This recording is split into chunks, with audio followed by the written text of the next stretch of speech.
금에 대해 관심 있는 사람들이 이제 어느 지역에 가야 이제 금맥, 금광을 발견할 수 있는가? 그러다가 한 소식 정보를 들었습니다. 가보니까 과연 금이 있었습니다. 그래서 열심히 금광을 계속 채굴하기 시작했어요. 땅속 깊음까지 들어가서 그 황금 앞에 눈이 멀었습니다. 시간간을 모르고 계속해서 모으고 온 금. 그런데 열심히 금을 캐느라 어떻게 바깥 세상에 가는지 세월을 흐름을 모른 채 이 금광 속에 이들은 거기에 시간을 보냈어요. 그러다 보니까 가져왔던 식량도 다 떨어지고 혹연해서 밖에 나갔는데 혹한이 불어 닥쳤어요. 결국은 그들은 금을 발견했고 금광을 얻었지만 생명을, 소중한 목숨을 잃었습니다. 어느 날 그 금광을 찾아가 보니까 이런 유서가 발견되었어요. 금이 너무 많이 나와서 세월 가는 줄 몰랐다. 금이 너무 많이 나와서 세월 가는 줄 몰랐다. 이제 식량은 떨어졌다. 우리는 금덩어리를 옆에 놓고 눈에 갇혀 죽어간다. 여러분 얼마나 안타까워요. 금은 발견했어요. 부자가 됐어요. 그 금을 캐느라 시간 가는 줄 몰랐는데 알고 보니까 자기 인생의 시간이 끝이 이른 줄은 몰랐어요. 때늦은 후회였어요. 어느 누구도 다가와서 구출하시는 그런 시간도 못 됐어요. 결국은 유서를 남긴 채 이들은 인생의 종말을 고했습니다. 우리 어떻게 인생을 사는가? 참 많은 고심을 해야 될 상황입니다. 나름 열심히 인생을 달려가고 시간을, 에너지를 집중하면서 자기가 원하는 걸 목표로 해서 가는데 정정 얻고 봤는데 인생의 끝이 왔어요. 제대로 인생 살았는가? 후회뿐인 인생. 그러기가 쉽습니다. 지금 한 해의 마무리입니다. 여러분 올해 시작할 때와 지금 이 시점 속에서 한 해를 돌아볼 때 참 잘 살았다. 참 뿌듯하다. 감사하다. 내년도 이렇게 살았으면 좋겠다. 이렇게 고백할 분이 과연 몇인가요? 돌아보면은 후회해요. 이렇게 안 살아야지. 내년에는 좀 더 좋은 모습 살아야지. 그런 다짐하면서 또 새해를 출발합니다. 그런 다짐과 후회, 이걸 반복하면서 인생의 결국은 끝이 납니다. 인생 족창자에 섰을 때 이제 종말이 된 시점에서 인생 돌아올 때 나는 과연 후회 없이 인생 살았는가? 오늘 이 본문의 내용은 이제 천국표의 마지막 부분을 우리에게 소개시켜 줍니다. 예수님이 그동안 하나님 나라 천국에서 여러 가지 비유를 통해서 말씀하셨습니다. 오늘 이 비유의 맨 마지막 부분입니다. 오늘 이 본문을 보면은 이 그물에 걸리는 물고기, 이걸 통해서 인생을 어떻게 살 것인지, 후회 없는 인생을 어떻게 살 것인가, 그 메시지를 들려줍니다. 이 본문을 함께 살펴보면서 나는 과연 지금 어떻게 살아가고 있는가, 앞으로 인생 끝 종말이 됐을 때 정말 후회 없이 살았는가, 이 본문의 말씀에 비춰서 좀 자신을 돌아보고 또 새롭게 심기일전하는 그런 시간을 주기를 축복합니다. 오늘 이 본문 속에서 보여주는 후회 없는 인생 살기 위해서 첫 번째 필요한 것이 있습니다. 그것은 선별하시는 하나님에 대해서 알아야 된다는 거예요. 선별하는 메시지를 여러분 좀 기억하면서 이 본문을 먼저 집중했으면 좋겠습니다. 이런 본문의 47절과 48절을 보십시오. 또 천국은 마치 바다에 치고 각종 물고기를 모는 그물과 같으니 그 물에 가득하며 물가로 끌어내고 앉아서 좋은 것은 그릇에 담고 못된 것은 내버리느니라. 지금 이 본문을 보면은 이 천국 하나님과 비유를 하면서 어부의 모습으로 비춰줍니다. 그물을 칠했어요. 그리고 물고기가 이 그물에 걸려들었습니다. 그런데 이 어부는 이 그물에 걸려든 물고기를 다 잡아서 가는 게 아니에요. 선별 작업을 해요. 좋은 것과 못된 것 둘로 딱 구분하는 모습을 보여줍니다. 오늘을 보니까 이 못된 것에 대해 어떤 의미가 담겨 있는가? 썩은, 부패한, 쓸모없는. 못된 것의 이 원의 뜻이 바로 썩고 부패하고 가치가 없는, 이게 지금 못된 것이라는 거예요. 인생 살아도 이렇게 살 수 있다는 겁니다.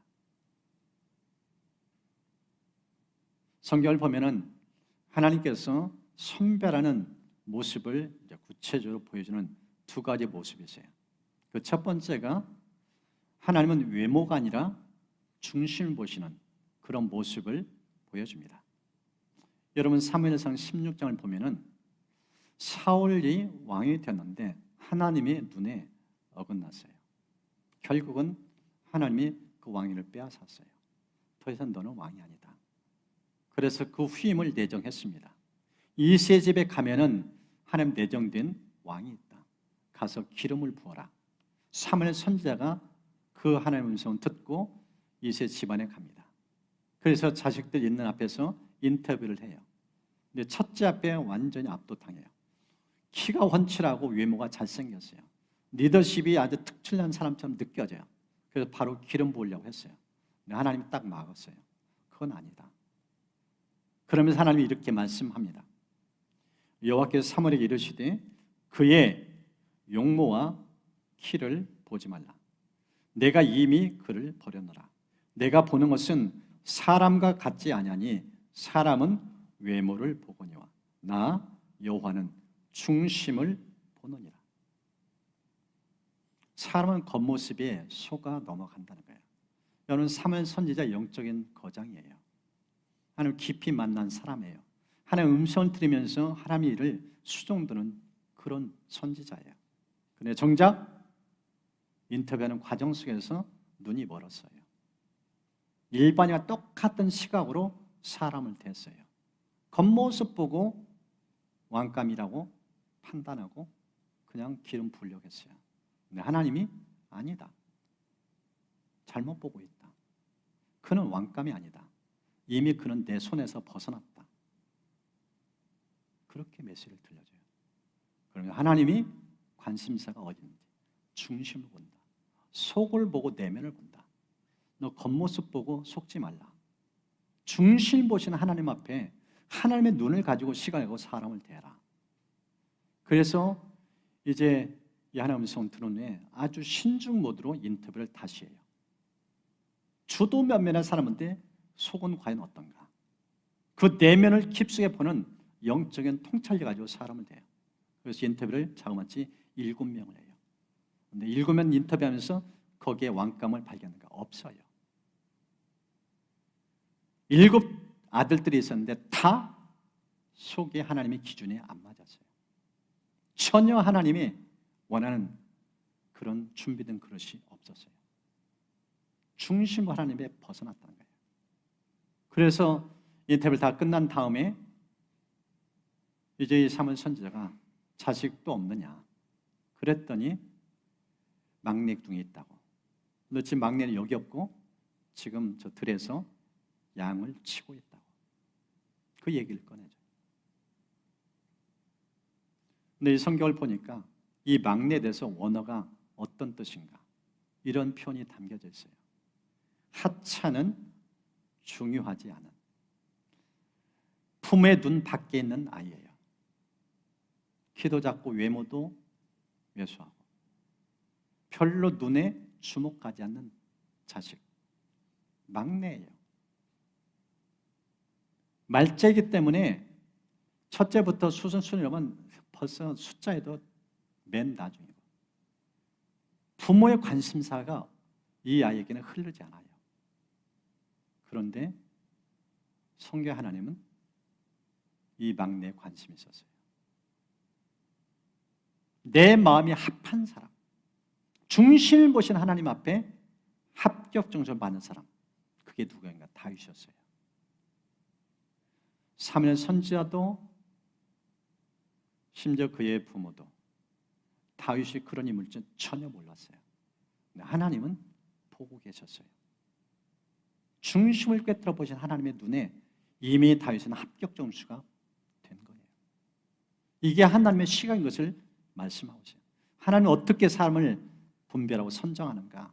내면을 본다, 속을 본다는 거예요. 중심을 보신다는 거예요. 이게 하나님의 선별 기준 것을 말씀합니다. 또 하나는 하나님의 선별 기준은요, 재질이 아니라 그 상태를 말씀하고 있어요. 디모데후서 2장을 보면은 큰 집에 대한 비유를 설명해요. 근데 그 집에는 금, 은, 나무, 흙, 여러 재질로 만든 그릇들이 있어요. 근데 성경 하나님은 재질에 대한 관심은 별로 없고요, 그 그릇의 상태에 대해서 관심을 갖고 있는 모습을 이렇게 기록해 놨습니다. 그러므로 누구든지 이런 것에서 자기를 깨끗하게 하면 귀히 쓰는 그릇이 되어 거룩하고 주인의 쓰임에 합당하며 모든 선한 일에 준비함이 되리라. 하나님의 관심사는 거룩이에요. 깨끗함이에요. 아무리 금그릇, 은그릇, 비싼 그릇일지라도 하나님의 손은 거기에 가지 않아요. 그 금그릇인데 더럽혔다, 하나님 쓰시지 않아요. 남들 보기에는 괜찮아 보여요. 가문도 학벌도 재력도 대단해 보여요. 하나님은 그런 사람 관심 없어요. 그의 속이, 그가 그릇이 깨끗한가, 거룩한가, 그 그릇 기준에, 하나님 기준에 어긋나면 들어쓰지 않아요. 이게 하나님의 선별 기준이라는 겁니다. 제가 한 책을 읽으면서 참 제 자신을 많이 돌아보는 시간을 갖고, 또 찔림도 자극도 받고, 또 제 마음을 추스리는 그런 책을 좀 접했어요. 이 책의 저자는 집안이 기독교 집안이에요. 모태신앙이에요. 부모의 신앙하에서 자란데, 모태신앙의 특징이 뭐예요? 이것도 못해, 저것도 못해. 영적인 성장이 더뎌요.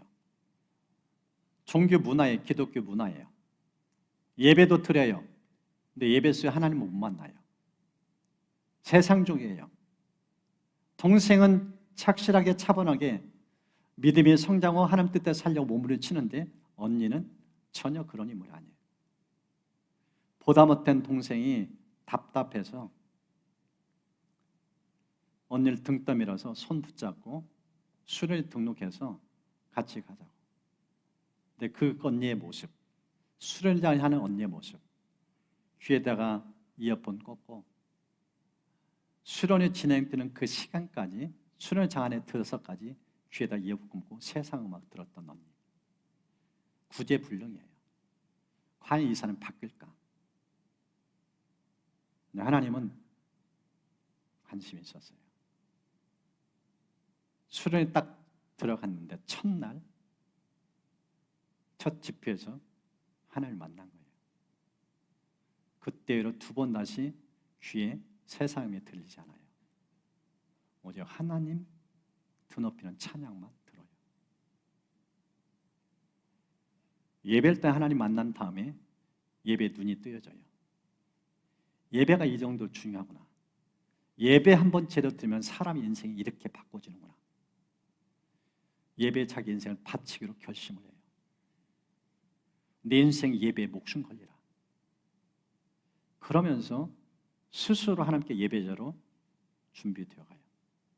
홀로 하나님 앞에 골방에서 예배를 드리는데 3년 동안 혼자 하나님 앞에 예배를 드려요. 아무도 없는 곳, 골방에서 3년 동안 하나님 앞에 예배를 드려요. 그저 하나님 기름 부음이 임해요. 그가 이제 하나님의 때가 되어서 예배 살 때 들어 쓰시는데, 예배를 인도할 때마다 회중 가운데 성령의 강력한 역사 임해요. 회개가 있고 변화가 있고 놀라운 영적 판도가 바뀌어져요. 이분이 이런 고백을 해요. 하나님 임재를 향한 목마름으로 주님을 애타게 찾고 부르며 엎드려 경배할 때마다 하나님은 내게 그분의 영광을 보이셨다. 예배가 또 다른 예배를, 목마름이 더 큰 목마름을 부르는 영적 순환이 이어졌다. 예배 드린 거 끝나지 않아요. 그 예배 속에 하나님 만났는데 그 예배로 만족하지 않아요. 더 깊은 예배 갈망을 가져요. 사무칠 정도로. 참 책을 읽으면서 나는 과연 어느 마음을 가지고 예배를 드린가? 우리 교회 예배는 과연 어떤가? 예배 한 번에 인생이 바뀌어지는 사람이 과연 몇인가? 예배를 얼마나 드리는가 아니라 예배 한 번 드리는데 얼마나 중심이 하나님께 향하는가? 사무칠 정도로, 사모함으로, 간절하게, 절박하게 진짜 하나님과의 만남에서 전심전력하는 그 중심의 불을 보았어요. 여러분, 예배는요, 중심으로 하나님 앞에 내 중심을 드리는 거예요. 그 중심이 하나님과 맞닿을 때 불이 임해요. 역사가 임하고 변화가 임하고. 근데 몸은 왔는데 마음이 하나님께 향하지 않으면 그 예배에서 하나님 못 만나요. 형식적이에요. 의무적이에요. 하나님 결코 속지 않으십니다. 우리 성경에서 하나님이 우리 인생에 대해서 어떻게 다가오신지, 무엇에 중심이 관심이 있는지 우리에게 그 도전을 줍니다. 하나님은 내면을 보아요. 중심을 보셔요. 그리고 어떤 그릇이냐 그건 별로 중요치 않아요. 과연 그 그릇이 하나님 드시기 합당한 깨끗한 상태인가? 여기에 관심이 있어요. 저 여러분이 이 중심 보는 하나님, 선별하면서 구별해서 들어서 하나님 앞에 날마다 자기를 돌아보고 점검하면서 정말 주님께 붙잡혀 쓰임받는 그런 은총의 길을 축복합니다. 이 본문을 보면은 두 번째 주시는 메시지가 있어요. 우리가 후회 없이 인생 살기 위해서 필요한 두 번째 요소, 그것은 하나님이 심판하신다는 거예요. 심판하신 하나님의 모습을 우리에게 보여주십니다. 여러분, 본문의 49절과 50절을 보십시오. 세상 끝에도 이러하리라. 천사들이 와서 의인 중에서 악인을 갈라내어 불못불에 던져 넣으리니 거기서 울며 이를 갈리라. 지금 앞서서 이 그물에 걸려든 물고기 피를 통해서 궁극적으로 하시고자 하는 메시지 무엇인가? 심판이 있다는 거예요. 이 선별 작업을 왜 하는가? 인생 끝날에 인생 둘로 딱 구분시킨다는 거예요. 의인과 악인, 의인과 악인, 인생 딱 둘로 구분된다는 거예요. 그래서 의인은 아버지 품으로, 천국으로, 악인은 지옥으로, 이 둘을 딱 구분짓는다고 표현하고 있습니다. 피할 수 없다는 거예요. 반드시 그날이 임할 것을 지금 말씀하고 계십니다. 성경을 보면은 이 마태복음 25장이에요. 심판의 모습이 구체적으로 예수님이 직접 말씀하셔요. 비유를 통해서 말씀합니다. 달란트 비유인데 우리가 잘 아는 5달란트, 2달란트, 1달란트. 근데 이 5과 2은 하나님께 칭찬받아요. 그런데 1달란트 받은 사람, 성경은 엄중한 책망과 심판을 받는 모습을 이렇게 기록해 놨습니다.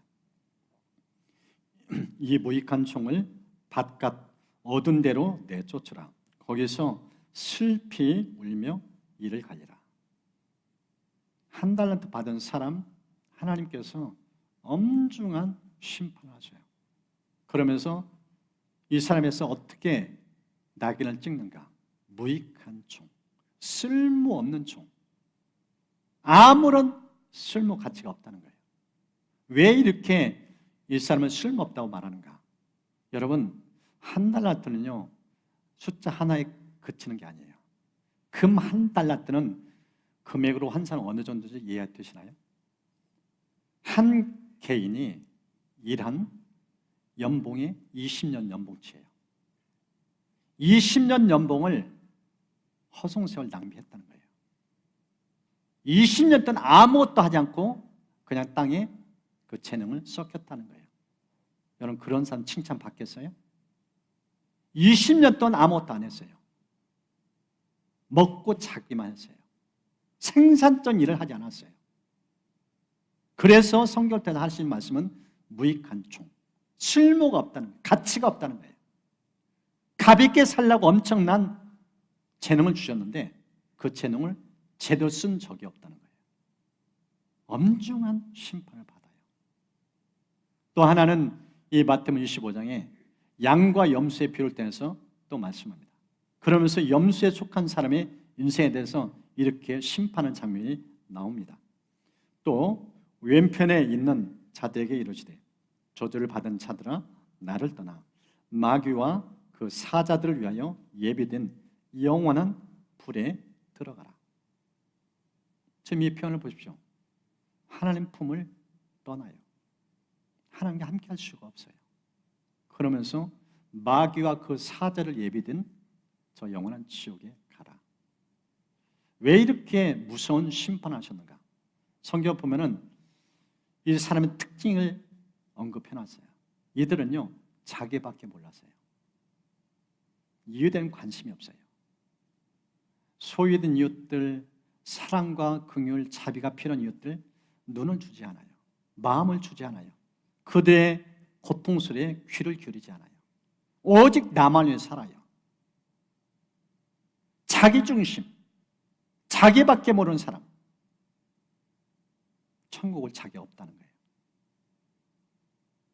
그래서 마귀와 그 사자를 예배한 곳에 가라. 그런 엄중한 심판을 받는 모습을 기록해 놨습니다.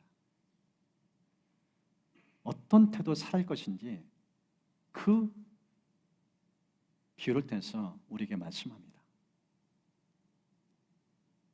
성경을 보면은 사도 바울이 인생 가치 있게 의미 있게 살려고 참 몸부림치는 장면이 곳곳에 등장해요.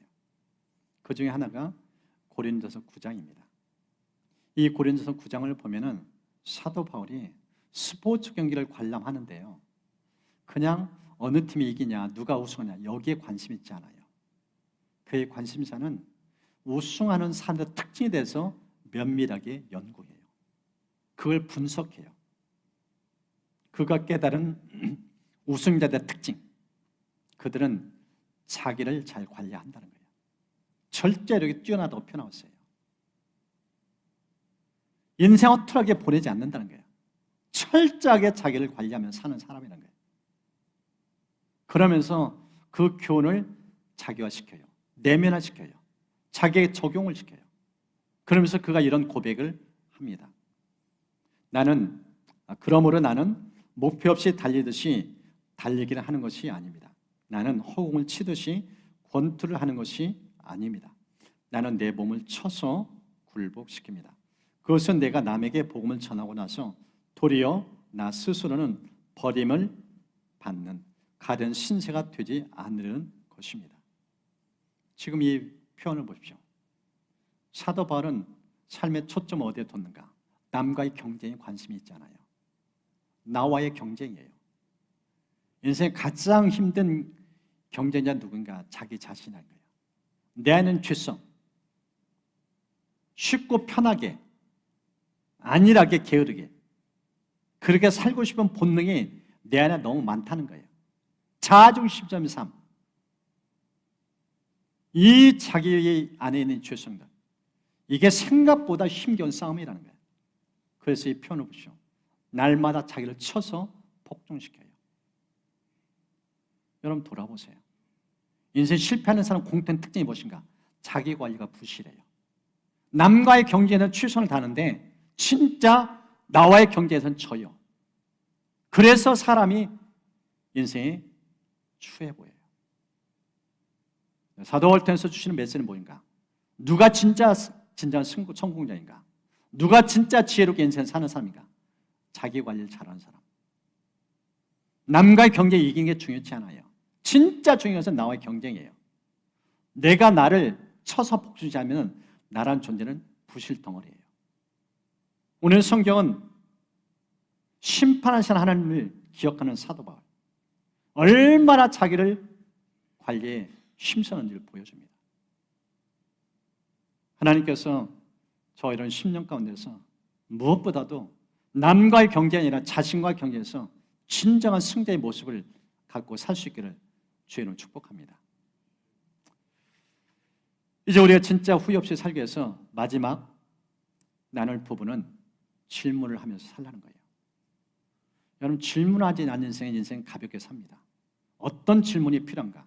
3가지 질문을 좀 같이 나누고 싶어요. 오늘 본문에 보여주는 모습입니다. 그 첫 번째, 나는 과연 좋은 사람인가? 여러분 스스로 질문해 보세요. 난 진짜 괜찮은 사람인가? 좋다는 뜻은 하나님 쓰시기에 합당한 사람이라는 거예요. 하나님은 합당한 사람을 찾으셔요. 중심이 반대한 사람 찾으셔요. 깨끗한 것을 찾으셔요. 그 주님의 눈에 보기에 나는 괜찮은가 좋은가? 그걸 물어보라는 거예요. 왜 저 사람은 일 시키는데 왜 나는 안 시키는가? 그것 때문에 시기를 다지 마시고 스스로를 돌아보는 시간이 필요하다는 거예요. 내면을 성찰하는 시간이 필요하다는 거예요. 이 다윗, 하나님 마음에 합한 사람을 표현하셨어요. 그가 어떻게 하나님 마음에 합한 사람인가? 이것을 알기 위해서는 시편 139편이 필요합니다. 그가 쓴 시편을 보십시오. 그가 하나님 어떻게 의식하며 사는지 정확하게 보여줍니다. 주님께서 나를 샅샅이 살펴보셨으니 나를 환히 알고 계십니다. 내가 앉아있거나 서있거나 주님께서는 다 아십니다. 멀리서도 내 생각을 다 알고 계십니다. 내가 길을 가거나 누워있거나 주님께서는 다 살피고 계시니 내 모든 행실을 다 알고 계십니다. 이게 다윗이에요. 하나님의 눈을 피할 곳이 없다는 거예요. 그는 24년 하나님 앞에 깨어 있었어요. 그가 왜 이렇게 하나님의 눈에 주목받았는가? 영안이 열렸기 때문이에요. 아무도 없는 들판, 낮잠 잘 수 있어요. 산원 맹수 와서 붙잡아 가도 짐승인데 뭐 잡혀 죽을 수도 있지. 내 몸이 중요해. 그렇게 할 수 있어요. 근데 다윗 하나님 앞에 살았어요.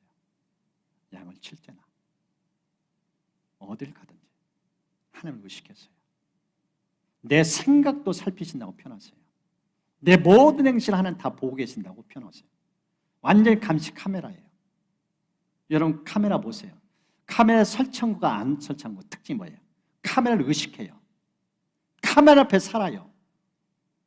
하나님은 어떤 분이에요? 24시간 감시 카메라예요. 다 보고 계셔요. 그 눈동자를 보고 살고 있는가? 그 눈이 열렸는가? 이 눈이 안 열리면 하나님 앞에 깨끗하게 살 수 없어요. 왜 이중 정부가 이날 극성인가? 왜 이렇게 거짓이 난무하는가? 하나님 의식하는 눈이 없기 때문에. 하나님을 의식하면 그렇게 살 수가 없어요. 정말 나는 깨끗한가? 나는 진짜 좋은 사람인가? 질문해야 된다는 거예요. 두 번째 질문은 나는 의인인가? 여러분 의인이 뭐예요? 여기서 의라는 기준은 하나님과 관계예요. 하나님과 바른 관계를 맺고 사는 사람의 모습, 이게 의예요. 예수님께서 이렇게 말씀합니다. 내 안에 거하라. 나도 너희 안에 거하리라. 가지가 포도나무에 붙어있지 않으면 스스로 열매를 맺을 수 없음 같이 너희도 내 안에 있지 않으면 그러하리라. 예수님의 관심은 주님과 관계예요. 주님과 관계가 단절됐으면 이건 의가 끊어진 거예요. 이건 악인이에요. 주님과 교제, 주님과 사귐, 주님과 동행, 이 접속이 끊겨진 상태에서 인생 살면은 위험하다는 거예요. 마른 가지예요. 수액을 공급받지 못해요. 영역이 흐르지 못해요. 이런 사람은 의롭게 살 수 없다는 거예요. 하나님 보시기에 반듯한 모습, 이게 의인이에요. 에녹 하나님 마음에 합했어요. 그는 300년 동안 하나님께 동행했다고 표현하고 있습니다. 히브리 11장에는 그의 모습이 어떻게 그게 가능했는지 6절에 이렇게 기록해놨습니다. 믿음이 없이는 하나님을 기쁘시게 하지 못하나니 하나님께 나아가는 자는 반드시 그가 계신 것과 또한 그가 자기를 찾는 자에게 상 주시는 이심을 믿어야 할지니라. 그는 하나님이 계시다는 것을 정확하게 믿었어요. 머리로 아는 게 아니에요. 지식적인 하나님 아니에요. 교리적인 하나님 아니에요. 진짜 믿었다는 거예요. 그래서 매일 동안 24시간 365일 이런 삶이 늘 반복했어요. 1년, 2년, 자음에 300년 동안 단 하루도 1분 1초도 하나님 의식하지 않은 채 산 적이 없어요. 어떻게 그게 가능했어요? 늘 깨어 있은 거예요. 친밀한 하나님과의 교감. 그래서 그는 성경을 보니까 죽음도 보지 않고 하나님 데려가셨대요. 주님을 너무 사랑하니까, 주님과 친밀함이 너무 깊으니까 너 그렇게 살 때 아예 내 곁으로 와라. 무덤도 가지 않은 채 그냥 데려가 천국 직행을 한 거예요. 그게 하나님 기쁘시는 사람이라고 말씀하고 있습니다. 우리 교회가 24시간 360을 주님과 동행하자고 일기도 쓰고 그런 동료도 하고, 여러분 얼마나 주님과 동행하셨나요? 오늘 한 해 돌아보면서 주님과 24시간 친밀하게 동행한 날이 과연 몇인가요? 몇 날이 그런가요? 이 주님과 친밀함이 제대로 형성되지 못한 때 한 해를 보나 또 한 해를 보내면 마지막 그날이 되면 후회하게 됩니다. 의의 기준 되신 주님, 단 한순간도 주님과 교제와 접속이 단절되지 않도록 주님께 딱 붙어있는 그런 삶을 늘 살 수 있기를 축복합니다. 마지막 세 번째 질문은 나는 지금 천국 갈 확신이 있는가? 지금 이 시점에서 주님이 불러도 천국 직행하시는 마음의 준비가 되어 있는가? 생각보다 이 질문을 하면은 사람들이 아직 준비 안 했다는 거예요. 아직 지금 부르기에는 내가 준비되지 않았다고 대부분이 그렇게 얘기해요. 여러분 그런 마음을 가지고는요 천국 가기 힘들어요. 천국 갈 수 있는 것은 딱 하나예요. 예수님이 내 안에 들어와 계시고 그 주님과 친밀하게 교제하고 동행하면 그거 가능해요. 나는 예수 믿는 순간 죄인에서 의인으로 바뀌어져요. 하나님과 아버지라고 돼요. 이 부자가 형성된 것은 바꿀 수가 없어요. 이게 확신의 근거예요.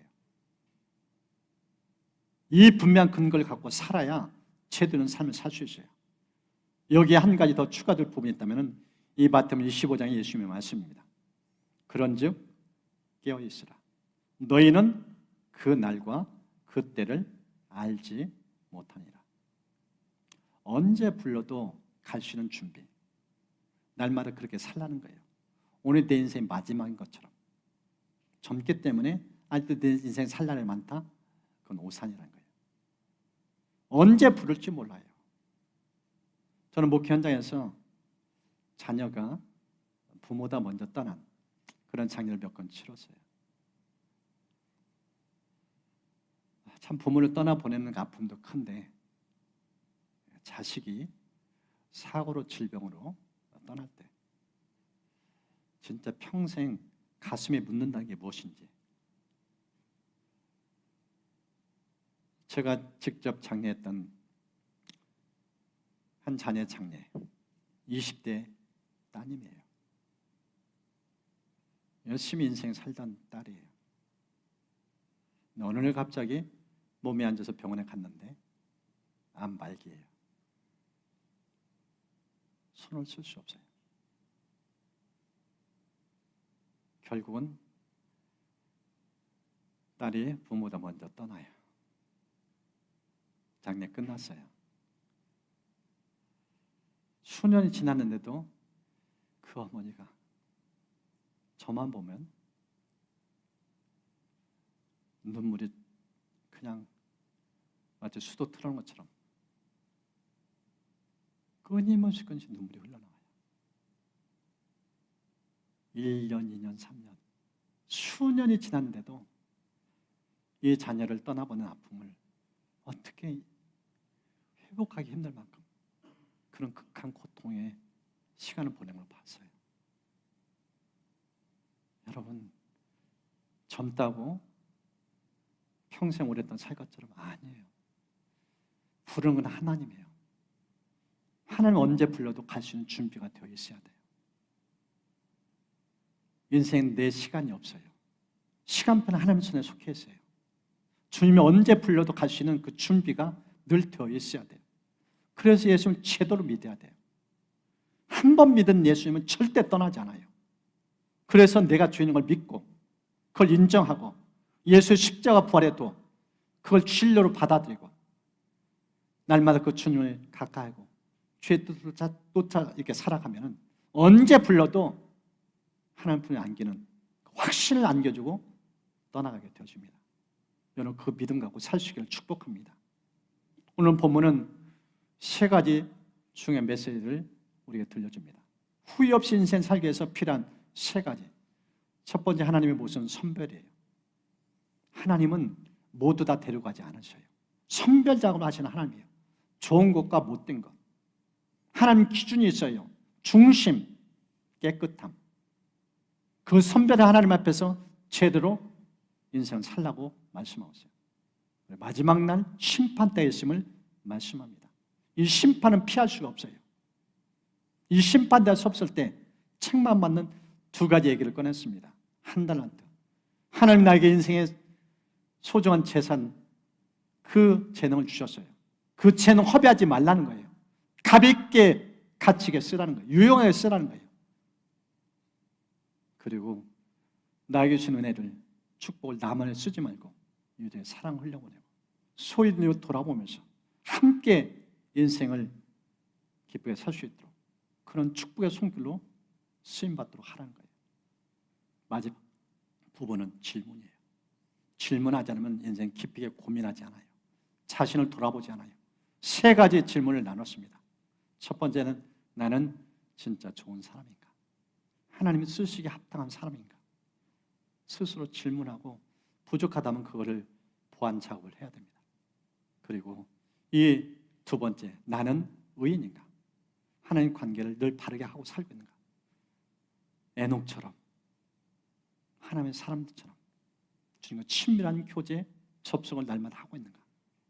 마지막 부분은 지금이란 하나님 나 부르면 천국 가시는 그런 확신이 내 안에 있는가? 이 점검하며 살 수 있는 은혜가 있기를 주의로 축복합니다.